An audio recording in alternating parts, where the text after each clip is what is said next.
Hi everyone, তোমরা সবাই কেমন আছো? আজকে মঙ্গলবার, আমি বিকালবেলা যাচ্ছি বজরংবলী পুজো দেবো, তাই কিছু কেনা বাকি আছে, ওগুলোই কিনতে যাচ্ছি বাজারে।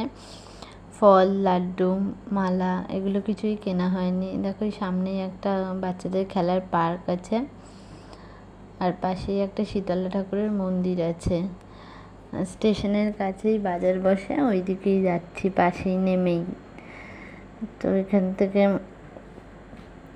লাড্ডু নিয়ে নিলাম। পরপর সব ফলের দোকান বসেছে। আপেল নিয়ে নিলাম। আকাশের মেঘটা বেশ দেখতে ভালো লাগছিল। অনেক ফলের দোকান বসেছে পরপর। দিয়ে আমি মন্দিরে চলে এসেছি। বজরংবলী আছে, তারপরে গণেশ আছে,